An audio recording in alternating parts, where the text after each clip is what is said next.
రామాపురం అనే ఒక చిన్న గ్రామంలో రాజు అనే అబ్బాయి ఉండేవాడు. అతనికి పెద్ద కలలు ఉండేవి. మంచి ఉద్యోగం, మంచి జీవితం గడపాలని. కానీ అతని జీవితంలో ఒక పెద్ద సమస్య ఉంది. అతనికి మంచి క్రమశిక్షణ లేదు. ఉదయం లేవడం కష్టం. వర్కౌట్ చేస్తానంటాడు, ఒక్క రోజుకే ఆగిపోతాడు. చదువుతానంటాడు, మరుసటి రోజు మానేస్తాడు. అంటే కలలు పెద్దవి, కానీ క్రమశిక్షణ శూన్యం. ఒకరోజు అతని జీవితంలో మార్పు చేసిన వ్యక్తి గ్రామంలో ఉన్న ఆర్మీ రిటైర్డ్ గోపాల్ చాచా. ఆయన ప్రతిరోజు ఉదయం 4 గంటలకే నిద్రలేస్తాడు. ఇంటి పరిసరాలను శుభ్రం చేస్తాడు, వ్యాయామం చేస్తాడు, చదువుతాడు, తోటలో పనిచేస్తాడు. ఇది చూసిన రాజుకి ఆశ్చర్యం వేసింది. అడిగాడు, చాచా, నువ్వు ఇన్ని పనులు ప్రతిరోజు ఎలా చేస్తున్నావు? గోపాల్ చాచా చిరునవ్వుతో అన్నాడు, బిడ్డ, అలవాట్లు రైతు వేసిన విత్తనం లాంటిది. ఇవాళ వేసిన విత్తనం రేపు ఫలితం ఇస్తుంది. ఆ మాట రాజు గుండెల్లో నాటుకుపోయింది. ఆ రోజు రాత్రి రాజు నిద్రపోలేకపోయాడు. అతను ఆలోచిస్తూనే ఉన్నాడు, నేను ఎందుకు ఇలా ఉన్నాను? ఎందుకు నా జీవితం మారడం లేదు? కలలు ఉన్నాయి, కానీ నేను పనిచేయడం లేదు. అప్పుడు అతను ఒక నిర్ణయం తీసుకున్నాడు. మరుసటి రోజు ఉదయం మొదటి అడుగు. జీవితంలో మొదటిసారి రాజు ఉదయం 4:30 లేచాడు. శరీరం అలసిపోయింది.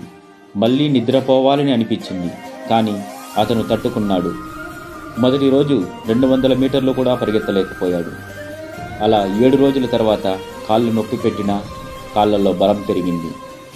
అలా రాజు 30 రోజులు పరిగెత్తడంతో పాటు చదవడం కూడా ప్రారంభించాడు. ఇలా కొన్ని సంవత్సరాలు కఠోర శ్రమ చేయసాగాడు. అతను మెల్లగా లేజీ రాజు నుంచి డిసిప్లైన్ రాజుగా మారిపోయాడు. ప్రభుత్వ ఉద్యోగానికి నోటిఫికేషన్ వచ్చింది. ఫిజికల్ టెస్ట్, రాత పరీక్ష. పరీక్ష రోజు అందరూ టెన్షన్లో, కానీ రాజు మాత్రం కంప్లీట్గా కూల్. ఎందుకంటే అతని క్రమశిక్షణ కొన్ని సంవత్సరాలుగా అతన్ని తయారు చేసింది.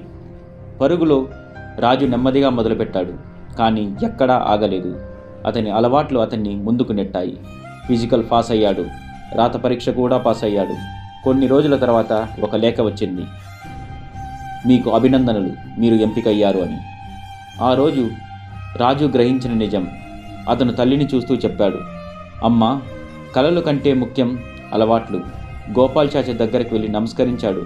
చాచా నవ్వి అన్నాడు, మోటివేషన్ నిన్ను స్టార్ట్ చేసింది, కానీ నిన్ను నీ గమ్యానికి తీసుకువెళ్ళింది మాత్రం నీ క్రమశిక్షణ.